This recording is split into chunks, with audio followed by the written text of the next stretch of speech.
recording. So yeah, we are starting the new phase, which is improve phase. After this, we only have control phase. Improve phase is not as exhaustive as analyze phase, but we have quite a few things that we need to remember here as well. So let us continue. In DMA IC, I stands for improve, and that is what we are going to learn today and the days to follow. So we'll primarily be looking into three things. One is generate and evaluate alternate solutions, select and optimize best solution, pilot, implement and validate the solution. So this is an overview of your improve phase. First, you have a project charter in place, which is an input. We cannot get started with any of the phase without a project charter.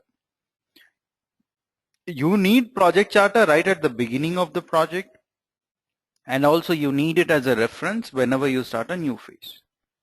Then project Y. What is the Y that you're planning to improve? Is it reduction in defects? Or is it increase in productivity, or what is it that you're planning to improve? That is your project Y. Then you have vital few X's that we have already found as part of analyze phase. So we know that output Y is equal to function of inputs, that is X's. And vital X's are also required in the improve phase. What do we do in the improve phase? What is the main objective? We develop solutions that address the vital X's. What should be the combination of X's to produce the best output? Yeah, we always try to optimize the solution, then we pilot and validate the solution. We also develop improved process maps. Whatever process maps are there, we try to improve the existing processes. The end result is we select a solution that is the best. We try to optimize that solution. We take that solution to the next level. I know that that is the best solution, but how to get the most out of that best solution is optimizing the solution. Once you have a solution, you do not implement it full-fledged. First, you try to pilot it. Suppose you have come up with a solution which can be used by your entire organization. However, you will not implement it across your organization. You are first going to pilot it, probably in HR department or finance department or logistics department. One department you try to pilot it. You look at the results. Am I getting the expected results? If yes, then you implement it in full-fledged. Then at last you come up with the improved process map. Process always evolves. Always there is a room for improvement in any process. So we come up with that improved process map. So this is a skeleton or blueprint of what improve phase would look like. You can look into this as inputs, as these as outputs, and this is your objective. Yeah, or this is what is expected out of this improve phase. All right. The improve phase of Six Sigma is used to improve the system, to do things better, to do things at a cheaper cost, or to do things at a faster pace by finding the optimum solution for output. We want the best solution which is optimized to the core. And this is also used, improve phase is also used to implement the new approach and also validate. We even want to validate the new approach using some statistical techniques or methods. That is this is just a definition of improve phase. The key in improve phase is design of experiments. In Greenbelt, we have looked into various techniques. We have not discussed more about design of experiments. But here, more or less, the entire improve phase will be based upon your design of experiments. Design of experiment is nothing but it is an experiment which is used, or which is a test or a series of tests which are performed intentionally. You perform it intentionally. It's not which happens just like that, right? You intentionally perform these experiments on input variables. That is, you always do experiments on X's to see what is the impact on Y. So look at this. I try to change the input. I see what is the impact on the output. For example, Y is my sales. X1 is the cost of the product. X2 is the quality of the product. Example. What I do is I try to change the cost and I try to see whether the sales are increasing or decreasing. I try to increase the cost. I try to decrease it. Why is iPhone coming up with a specific price of $699? Why the jeans that you're wearing is 1199 rupees? Why can't it be more or less? Who is deciding the price? It's all decided based on these kind of experiments. I experiment by putting the cost of the jeans as 2,999, right? Approximately 3,000. I'll see how is a human behaving. If I'm putting the cost of a jeans as 2,899, then is my sales increasing, or can I increase it to 3,000 also? Or is it having any kind of psychological impact on the people? So I just check all those things. This is called as doing some experiments, design of experiments. But this is not simple experiment. You're designing this experiment. And ultimately you come up with the best model for you. What is a system? A system is a set of inputs, outputs, process, where process is a sequence of activities which are performed to give the desired output. So we want the desired output, for which we have few inputs and a process to be followed. Design of experiment helps with creating the design in order to be able to conduct experiments. Now analyzing the design to develop the best system model for prediction of model output and optimization of inputs. This is the key. We want to come up with a prediction model. We want to be able to predict output. We want to be in a position wherein we can predict the sales, we can predict the profits, we can predict everything. We want to get into that situation. But for that, parallelly, we also want to optimize the inputs. All right. Here are few of the terms which we should be well aware of. First one is factor. I mean, we will do the practicals on all these things, but for now just remember that these are the various terms that we have. One is factor. What is a factor? A factor is a variable whose influence on response is being studied in the experiment. Yeah. How is it going to impact my output? A response is nothing but my output. For example, if we are investigating the influence of number of people and the ambient outside temperature on the air conditioner performance, then the two factors here that we are discussing about are number of people and outside temperature, right? That is going to impact my air conditioner performance. Next thing is level. Levels are values of the factors at which experiment is to be performed. For example, let us look into the same previous example. If the number of people vary between 0 to a maximum of 40, then the levels chosen would probably be 0 is low, high is 40. Then we have two levels. I can also add one more thing here if I want. Medium is equal to 20. The moment I add this number 20, then the number of levels will increase to 3. Same thing is explained in the other example also. For the outside temperature, we could say that 20 degrees is low, 40 degrees is high. If that is the case, we will have two levels. What if I add a center point called 30 degrees centigrade? Then we'll be having three levels. One is low, one is high, and the other one is medium, probably. Third term that we need to understand is treatment.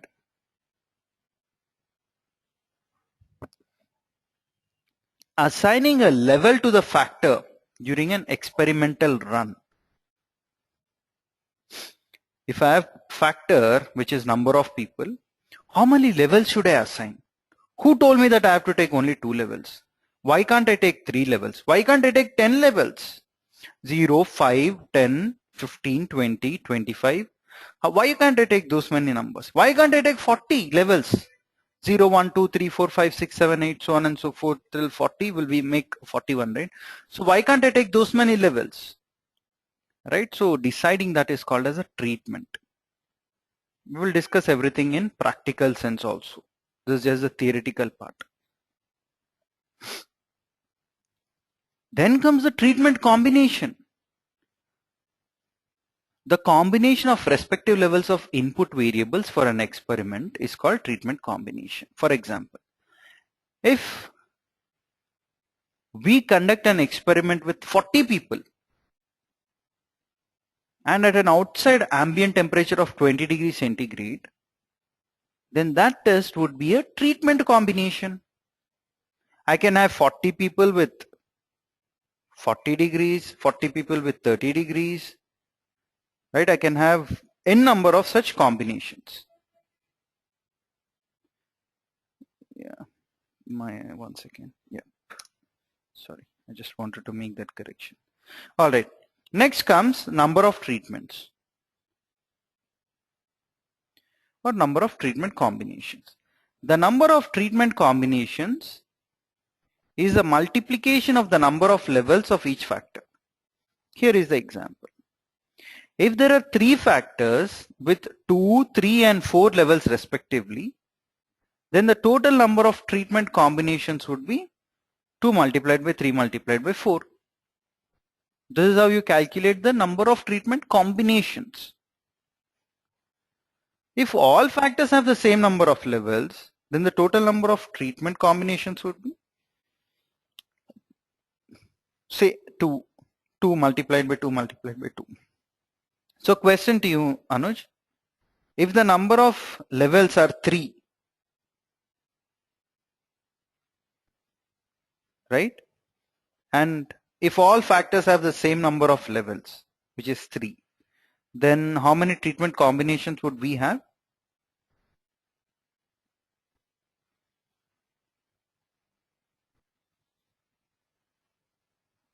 Yeah, Anuj?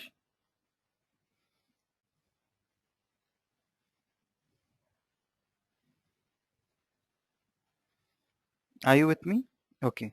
The question is,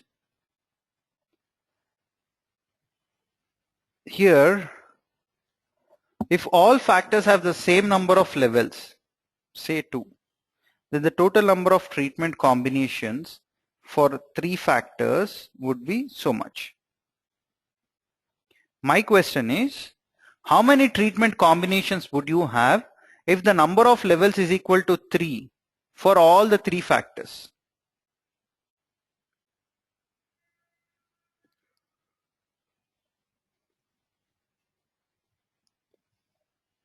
Perfect. Yeah. So that is understanding. Perfect. That's right.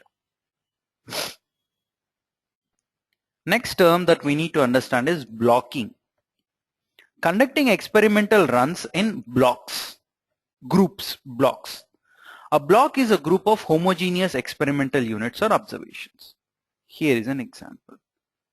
If you run test 1, 4, 6, 8 as one block, you might even want to run 2, 3, 5, 7 as another block. Block is nothing but a group of related experiments that I'm conducting together. Next, you have center points. If we only test a model at 2 extreme points, I tested 0 degree centigrade and 40 degree centigrade. If I'm going to test only at these 2 extreme points, I can develop a linear model, linear state. This model will not tell us if the model is non-linear or not. Right? Anytime if you have only 2 extreme points, always there will be a straight line. How can you connect these 2 points? Straight line. The moment I introduce a third point, I can test whether the data that I have is linear or non-linear. This level is usually at the midpoint of levels. So if I have two extreme points, and if I have another point, if I have that point here, earlier in the absence of this point, line would look like this. But the moment I add this point, now it's going to look like this. So it's non-linear. But here are my 2 points. It's linear, always it will be linear. If I introduce a third point, and if it is also falling here, then still it will be linear. So in this way I try to test for the non-linearity. This is generally done once you choose a midpoint, that is also called as a center point. Next comes the repetition. An experimental run is conducted several times for the same treatment combination to neutralize the effect of any uncontrollable unknown factors, right? So for the same combination, I'm going to do test multiple times, and I want to check whether all times are my values the same or are my values varying. If my values are varying, is it because of some factor that I do not know, or is it because of some factor which I cannot control? We need to understand that.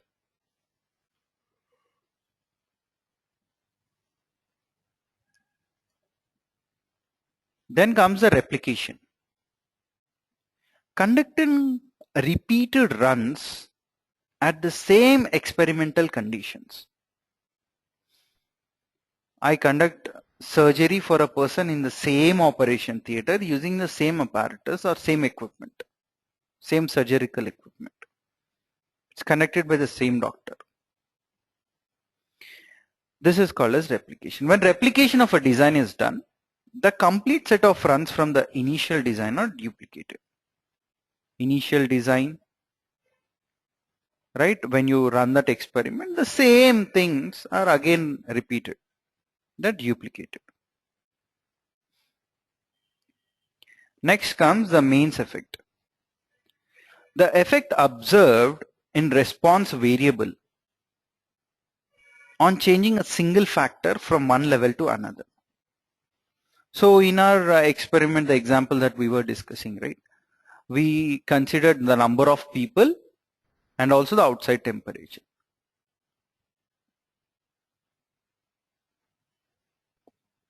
The main effect of changing the number of people is that if the number of people increase by 1%, then the air conditioner performance drops by 3% in our homes or in our offices or in our business place, right?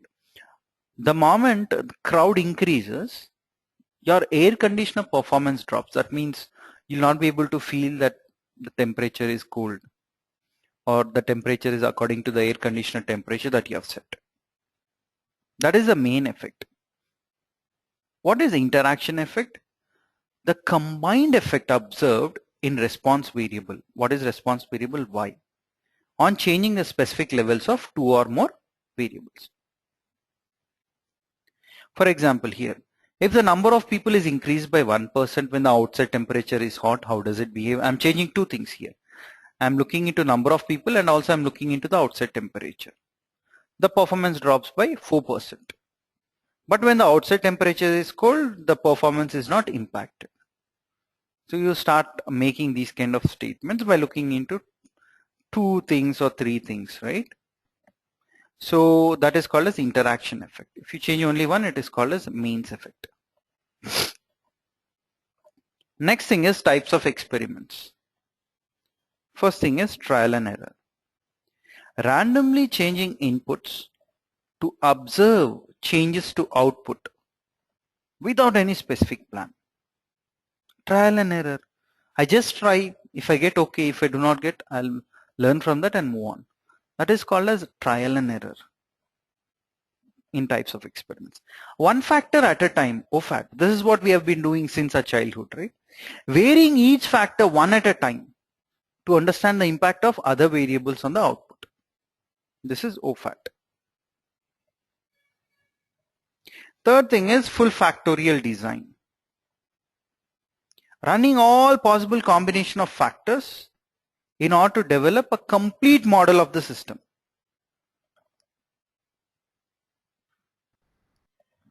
I run all possible combinations.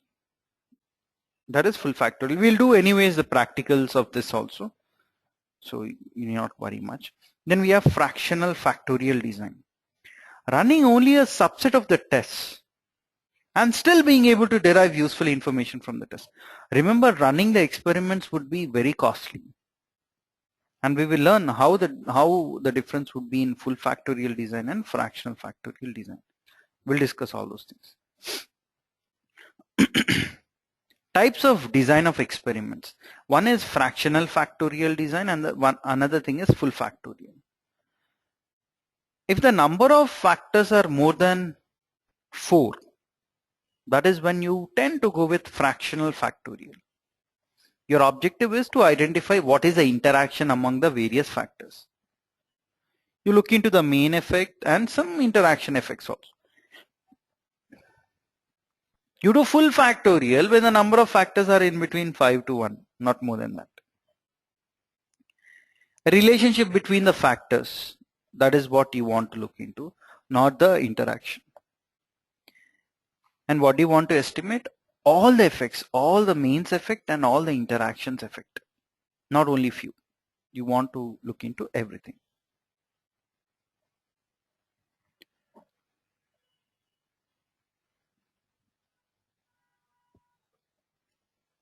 There are two primary uses of design of experiment. One is you use it for screening, another thing is for characterization. What do you do in screening? You select the most important input from a long list of potential inputs. Most often you use fractional factorial experiment. You most often than not use fractional factorial experiment. Second thing is characterization. You try to develop a model between X and Y that can be used for optimization. So we have looked into those equations, right? Y is equal to some number plus some number multiplied by x1 plus some number multiplied by x2, so on and so forth, right? So that is nothing but characterization. Developing a model between X and Y that can be used for optimization. This uses nearly full factorial experiment. So this is how it would be, right? For screening, how would you do? And for characterization, how would you do? If the number of factors are 4, right? Maximum number of runs for full factorial is 16. But maximum runs for just screening the design, that is, or fractional factorial design, is 8. Yeah, if the number of factors are 7, it will be 2 to the power 7, maybe. And for screening, you only require 8 once again. If there are 11 factors, the number of experimental runs for full factorial will be 2048. Instead here it's only 12. Here, if you have 31 factors, your system is going to behave in a weird way. It has to process everything. Look at this. I think it is 214 crores, 74 lakh, 83,648 number of experiments have to be run for full factorial experiment. If it is fractional factorial, you will get the job done with 32. So that is the beauty. And this is the difference between full factorial and full factorial. You just raise 2 to the power number of factors. Here in this example. Yeah, here it's something like the number of factors plus 1. With exception to the first one. Minimum is 8 for fractional factorial experiment. But if the number of factors are 7, 7 plus 1 is 8, 11 plus 1 is 12, 15 plus 1 is 16, 23 plus 1 is 24, 31 plus 1 is 32. So that is how you get it. Factors for lack of use of design of experiment. These are the excuses probably we give, right? We say we have always studied one factor at a time and it works. Why should we learn something else? If there are 10 factors, why should I vary all the 10 factors and see how it works, right? You already know the problem or you already know the solution and you do not want to do any DOE. We just need to spend the dollars to fix the problem. That's it. Next thing is, it costs too much to do this exercise. It's very costly. In order to perform an experiment, it will be very costly. We can't lose productivity or effort to deploy scarce manpower to do this exercise. You are assuming that a lot of people need to spend time on this, so your productivity will dip or you do not have the manpower. Next thing is lack of management support. Yeah, since we have to disrupt the production of testing, we will not get permission to do this exercise. Yeah, all right, Anush, I'll just wait. So the last factor for lack of use of design of experiment is lack of knowledge. I do not have knowledge. I do not know the power of design of experiment, right? My key stakeholders do not know that. So why would people support that initiative? If they don't know what it is going to do for you, how it is going to help you, then people are not going to appreciate that. Yeah. Moving on to the next thing, design of experiment steps. How many steps are involved and what are the steps involved in actually performing this design of experiment? First, define your objective very clearly. What is it that you want to achieve? What is the output variable? Output is y, by the way. What are your goals? What do you want to achieve? Second thing is brainstorm to identify what are the various factors. For example, for the performance of air conditioner, few factors that we have identified is number of people and also the outside temperature. In this way, you need to brainstorm and identify all the potential factors. You identify who is going to work with you, who are those appropriate team members.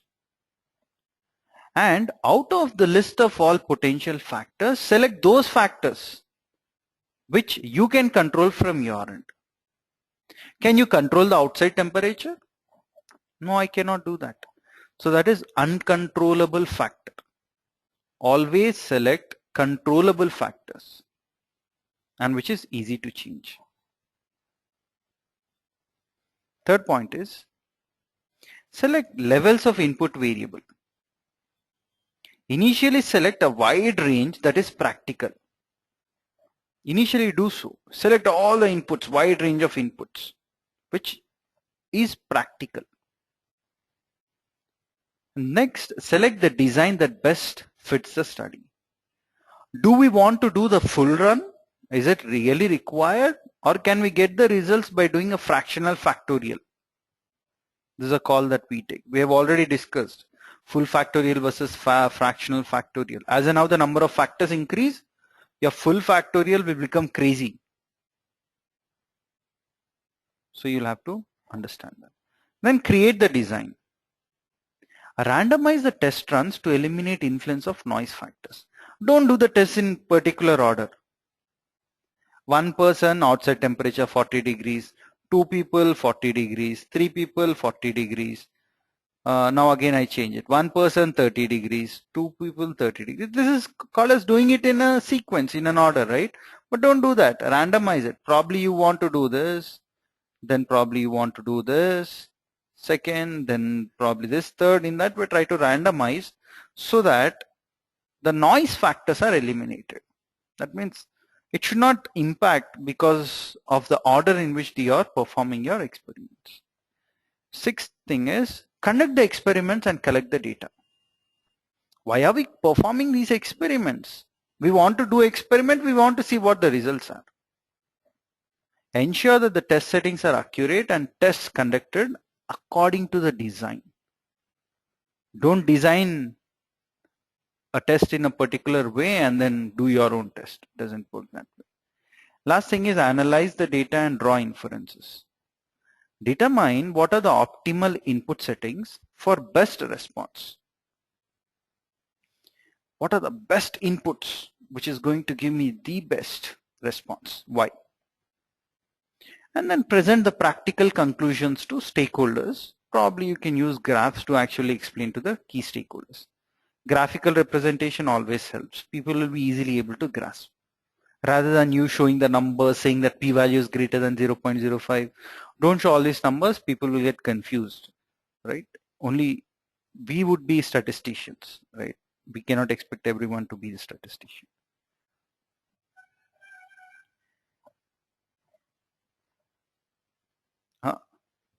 What has happened just? All right. All right. One key thing that I want to tell you here is that if you have, say, k factors, you have k factors. Total number of experimental runs would be 2 to the power k. So based on this, here are my questions, Anuj. How many experimental runs will we have if I have 2 factors?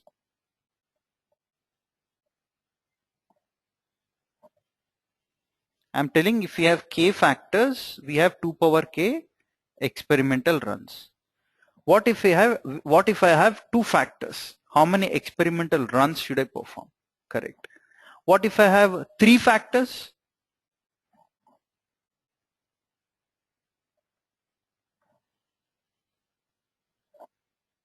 Perfect. Correct. So this full factorial design actually looks into these many experimental runs based on the number of factors. But once again, I'm assuming that there are only 2 levels. 2 stands for levels. Suppose for k factors, I say it will be level to the power k. And if I say there are 3 levels and 2 factors, then what will be the number of experimental runs? 3 levels and 2 factors. Sorry, 3 levels and 2 factors. Again, I have already given you the formula to calculate that. Absolutely correct. 3 square. Right? So remember in this way. Levels raised to the power factors. Level to the power factors. Yeah. So this is your formula to calculate the number of experimental runs. Then let us discuss about fractional factorial design. In a full factorial design, you can estimate all main and interaction effects. For example, if you have 3 factors A, B, C, then with the full factorial, you can estimate the impact of A, B, C, A, B, B, C, A, C, and then A, B, C. All the interaction effects can be identified in full factorial design. With a fractional factorial design, we don't run all possible combination of tests. Hence, what do? We sacrifice the ability to estimate the impact of all combination of factors. For example, we can only estimate the combination A plus BC or B with AC or C plus AB. We cannot look into combination of A, B, C and all that. And we call this as resolution 3 design. See, there are only 3, 1, 2, 3, 1, 2, 3, 1, 2, 3. This is called as resolution 3 design. Since the main factors A are mixed with the second level factor BC, or here main factor B is fixed with the second level factor AC, or in the third thing, the main factor C is mixed with your second level factors, that is AB. So they cannot be independently estimated. Here you can independently estimate A, B, A, C, B, C, right? Here in fractional factorial, you cannot estimate only B, C, only A, C, or only A, B. It has to be combined with some mean factor. For a resolution 4 design, the main effects would be mixed, not mixed, sorry, mixed up with the third order effects. That is, here A, B, C, you can estimate, right? The impact of this A, B, C on your output Y, you can do that. But here you cannot do that. In fractional factorial design, you cannot do so. It has to be combined with some main effect. That is all about fractional factorial designs. Anuj, I see that you have, did you mute yourself? No. So assume that there, yeah, we will get into the practical. Today, probably practical will not happen. We'll still be looking into theoretical for today. Yeah, tomorrow also. So in full factorial design, let us discuss how it works. Assume there are two variables, one is temperature and another thing is concentration with two levels. What are those levels? Low is -1 and high is +1. The possible combinations are either you can have both low, low, low, high, or both high. And the corresponding numbers -1, +1 are given here. Low means -1, high means +1. So those kind of numbers you give. So in total, how many factors do we have? We have two factors, temperature and concentration. How many levels do we have? Two levels, -1 and +1. So what is the formula to calculate number of runs?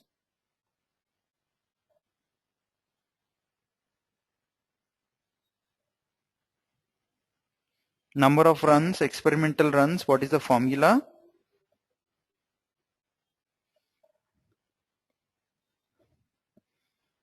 Anuj, remember?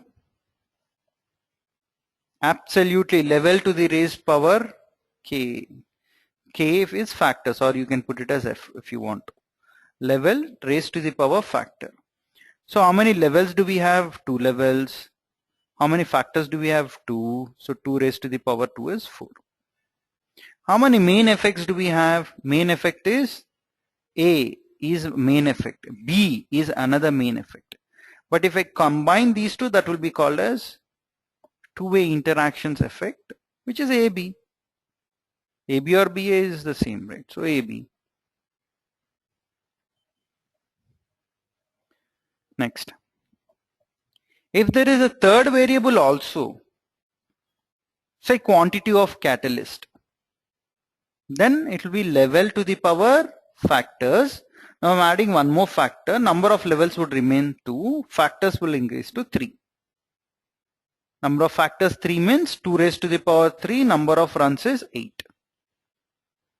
Look at the number of main effects. A, B, C, these are called as main effects. Number of two-way interactions, I can combine A, B, it's there. I can combine B, C, it's there. I can combine A, C, it's there. Number of three-way interactions, A, B, C, I can combine all together. That will be one interaction. And also I put the corresponding. Why do you think -1 and +1 has come here?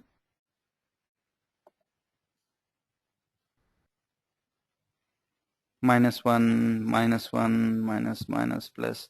Why am I using these numbers? Because it's given already. Low is -1 and high is +1. It's already given in the problem. That is why I'm using it. All right. Characteristics, balanced design of experiment. What is a balanced design of experiment or DOE? Design in which the number of runs are same for each level of factor. If I have temperature as a factor and if I have two levels, high and low, that is -1 and +1. Right? Design in which the number of runs are same. So number of times I run the experiment would be the same for each level of the factor. So if I run 4 experiments for this, I'll also run 4 experiments for +1. If I run 8 for -1, I'll run 8 for +1. That is balanced design of experiment. I'm balancing it out. Right? I give equal importance to both of my kids. Or in Arab countries, people might say I give equal importance to both of my wives. Maybe. Yeah. Next thing is, for a two-factor design, there will be 2 runs for A at high level and 2 runs for A at low level. Similarly for B. If you have just A and B, this is how you run. Sum of signs is always 0. Look at this. -1, -1, -1, -1, and then I'm adding it up. -1 plus 1 is 0, -1 plus 1 is 0, 0, again it will give me 0. So in this way, if you see the number of the sum of the signs of any of these columns, you'll get 0. Check if the sum of signs for AB is also 0. Can you do that, Anush? How will you do for AB? For AB? Yeah. So for AB, -1 will be what? +1. -1 multiplied by -1. -1 multiplied by -1 is +1. -1 multiplied by +1 is minus. Minus minus plus. Plus minus. Minus plus will be minus. Plus minus again -1. Again plus minus -1. Plus and plus will again be plus. So there are 1, 2, 3, 4 pluses and 4 minus 1s. So it will again give me 0. So always it will give me 0. A balanced design of experiment. I'm balancing out everything. Next, what are the means and interactions effect? For the data below, let us calculate the means and interaction effects. So if I look into interaction effect, especially AB is the interaction effect, right? Minus will give me plus. So it's given plus. Plus also will give me plus.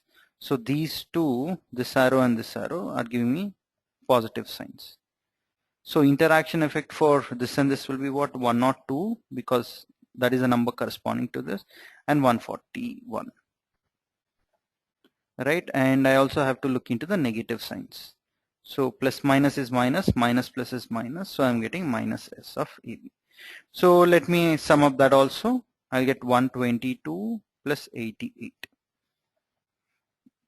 How much would that come to? 10, 11, 211, if I'm not mistaken, 210, sorry.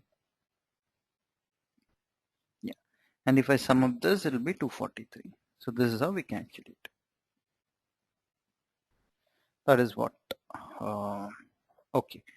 Now, if you want to calculate the mean effect, this is how you calculate.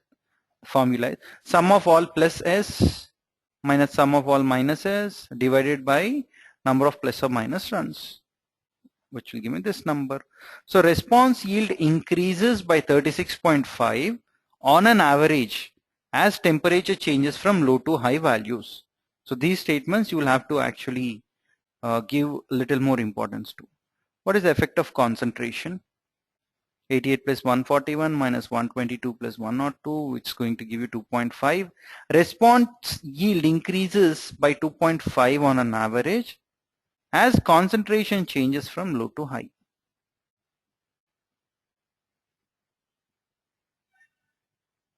Yeah. So we will just complete this interaction effect and we will stop.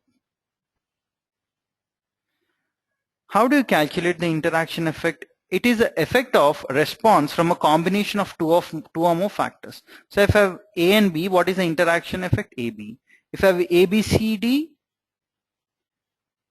I can have AB, I can have BC, I can have AD, I can have AC. What else can I have? Am I missing something?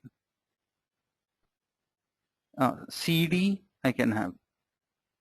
And in this way, I can have multiple interaction effects. Now ABC, BCD, CBA, all these things are also interaction effects. ABCD is a four-way interaction effect. If the effect of one factor changes as the level of another factor changes, there is an interaction effect. Same thing. When temperature is low, change in concentration from low to high decreases the response from 102 to 88. If I subtract these two, I'll get 14. After this session, you just go through this, Anuj, things will become very clear. So when temperature is at a high level, change in concentration from low to high, I'm just referring to this particular thing, that's it, this table. Yeah, these values are coming from there. And if I subtract these two, it will be 19. This implies that there is an interaction between the two factors. How do you calculate that interaction effect exactly? This is how you calculate it.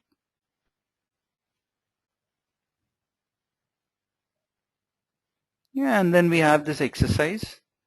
We have the solution also to that. But tomorrow, once we connect, we are going to discuss about these things. We'll do this exercise.